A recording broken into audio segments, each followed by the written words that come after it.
Tell us something about yourself and MoneyDart services. Myself is Ajit. I head the North American operations for MoneyDart, which presently includes US and Canada. And this is Smith Prabhakar. He is Vice President of MoneyDart. MoneyDart was incorporated in the year 1999 in the state of New York. We have been in operations in the states of New York and New Jersey for the last 12 years. MoneyDart is a part of the UAE Exchange Group. We are present in 23 countries across the world. Last year we handled close to 22 billion US dollar remittance. We handle 1 million transactions a month. We are the only non-banking finance institution to be a member of SWIFT, which scales up our payment capability to be at par with that of a bank. We employ close to 7,000 people globally. We have 540 branches across the world. On a given day, we handle close to 72 different types of currencies. We can make a remittance to any bank account in the world in any currency, in any amount. And maybe it's like to add, India is the #1 in remittance market in the world.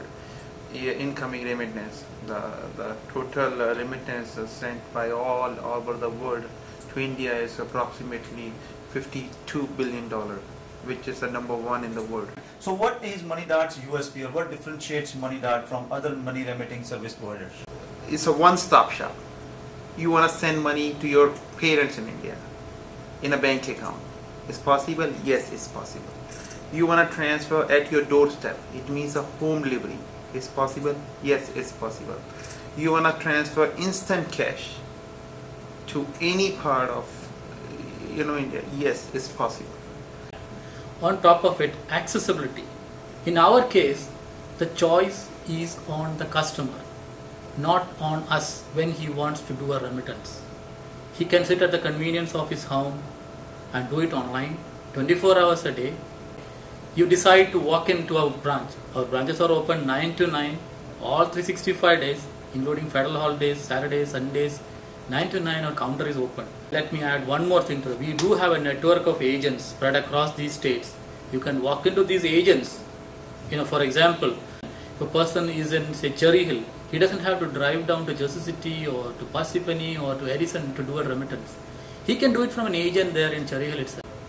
Irrespective of the mode you are using, whether you are using online, whether you are using a branch, or whether you are using using an agent, the charges remain the same. We recently launched a product called Flash. This product is currently limited to only our branch customers. Flash means if you do a transaction at our counter to 4 banks in India, once you take the receipt and reach the door to exit, you will get a SMS on your phone saying that your beneficiary's account has been credited.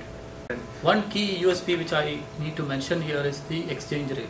Most of the countries to which we do remittance, we offer confirmed exchange rate.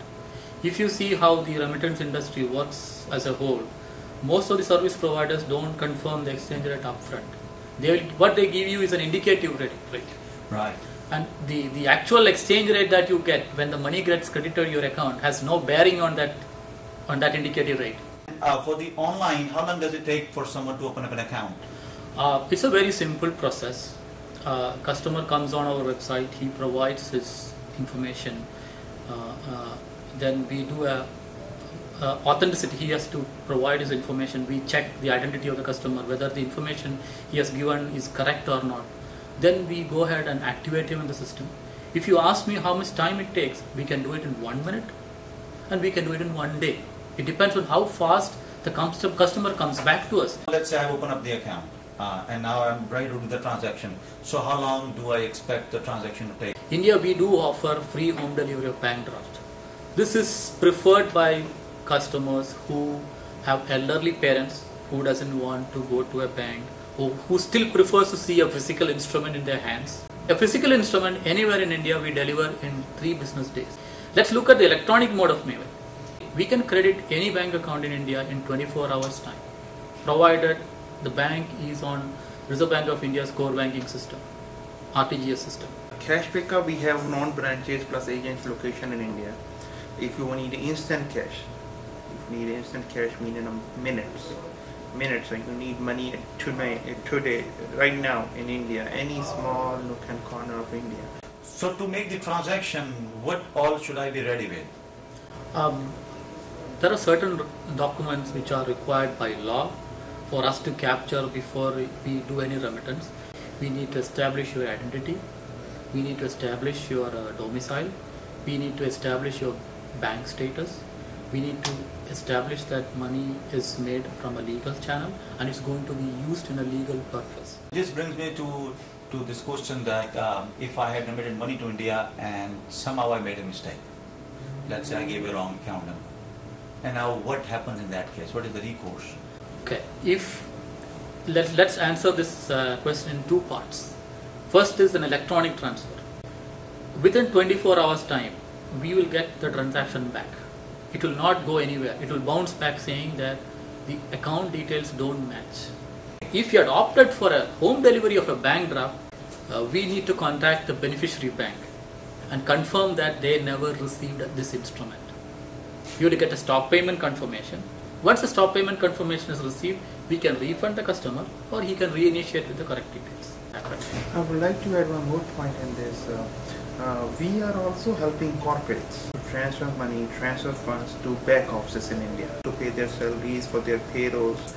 So can this be done by an individual account, or it has to be a company account? It has to be a company account. Absolutely, it's a company. It has to be a Yes. company's account. So The procedure is the same, Yes. but the document requirement changes. For example, we'll have certificate of incorporation, list of directors, director's ID, signature proof. That would be super because, for example, an importer here who buys, let's say, jewelry from Rajasthan or buy carpet Yes. from West Bengal. Correct. Now they have to make payment.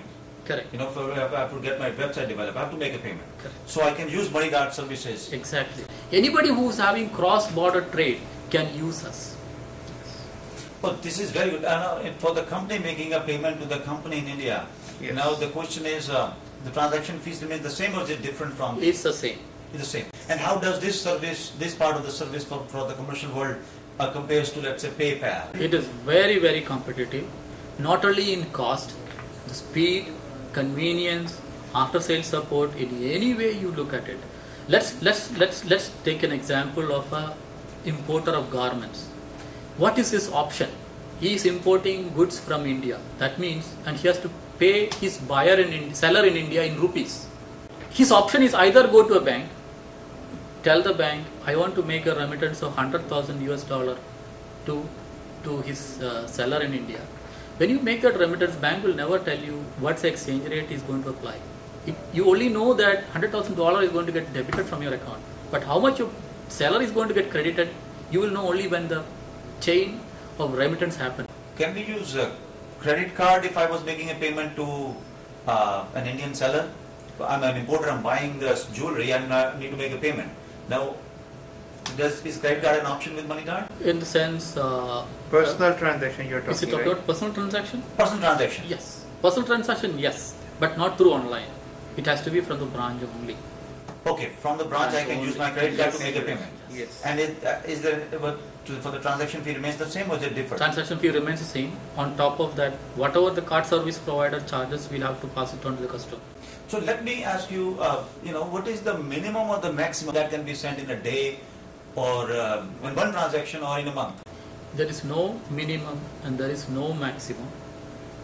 If any point of time when I initiate my transaction, how long do I have before I want to cancel it? Okay. So very good question. If it is a bank transfer, you can cancel it any time before you press the confirm button. Out of the days of where money transfer facilities available, which are most preferable? If you are looking at the exchange rate, Mondays being the best day because we are coming out of a weekend. So Mondays, the market normally opens in a very optimistic manner, unless something really bad has happened, like a flood in India or an earthquake in India, where the market sentiments are very rock bottom, hitting to the weekend. Coming to the speed of remittance, any transaction originated out of United States before 3 p.m. Eastern time has a very good chance of getting credited the next day morning. If you're originating a transaction after 3 p.m. on Friday Eastern Time US, then you will see the credit only on Monday or on Tuesday. Okay, now another thing I've seen, for example, for the travelers to India, how do you see that people carrying cash? Even though law permits you to carry up to $10,000 with you at any point of time, we strongly advise our customers not to do this. Reason being the risk of traveling alone. You are traveling, you may be transiting in London, you may be transiting in some other country, and you might be alone, and it's so risky to carry cash around. And once you land in India, you will not know what the customs will come up with. You can avoid all these things. You carry minimum $10-20 in your pocket, and you can make a remittance as and when you want. Because almost all the Indians are now, India is now allowing dual citizenship. That's excellent. All of us when I have, do that, my biggest worry over there in India is how should I manage this cash in the transit? No, yes. Or Exactly. even in the family where I'm staying with. Exactly. You know? Let me give you an idea here. Imagine you are traveling to India just with the minimum cash. Once you are in India, originate a remittance, or before going itself you can originate a remittance, whereby say you need $2,000, $3,000. It's 24 hours time. You are doing it today evening. Next day morning when you get up, money is already in your account, and you can withdraw that money from any ATM in India as much as you want. Carry that debit card and you buy. You don't have to pay commission surcharge to anybody. Is there any advice you would like to give to the listeners? We will see rupee gaining, dollar becomes slightly weaker. We expect dollar to stabilize against rupee at around 46. That's we expect to see. Oh, fantastic. So I would like to add this as per your question, that what is our advice to listeners. When you are initiating a transaction, you have to check mainly three things. First is you have to check is the rates are confirmed or not. Okay. Second is they have to check how fast they need the money. If they need money tomorrow or day after tomorrow or 3 days is okay, then bank rates are always higher than cash rates. So all the other companies who's doing cash to cash transfers, they are not giving good rates. And third is some banks are giving in 12 hours credit. Some banks are giving 5 hours credit, as I told you regarding flash transfer. So some are giving in 2 days. So this is all up to you. You have to check which bank you are sending. If you have 2 accounts, one in ICICI and one in HDFC, one in SBI. Speed varies from the beneficiary's bank, depending on system that they are using. Because some banks in India use batch processing, some use delayed processing, some use live processing. It depends upon what system the bank is running. Does MoneyDart have some kind of card services where you get discounts using that card, various other facilities, whether you're buying a ticket or you're using that in India, let's say? Or some promotion code. Or some promotion code, anything? MoneyDart has launched a card called Gold Card. This Gold Card is currently accepted in our branches across the globe. We are adding benefits into that, where you go to wholesalers, they give you some kind of discount. You book your tickets online, you can avail some kind of discounts on that. And in addition to that, all gold card customers, the elite customers, what we call them, elite customers, we are giving them good rates. I strongly feel that if I can use this card to get some discounts in India also, it will be very, very useful for me to carry to India. We are working towards this card. Absolutely. Is your unique identity. If you see the logo UA Exchange anywhere in the world, in any country, you get priority access. And we do offer multiple services in other countries. For example, we offer travel ticketing service, we offer tour service in India, we offer bill payment service. All this can be availed by using this card. So this brings us to the conclusion of this interview. Thank you so Mr. much. Paul. Thank you, Thank you. Sumit.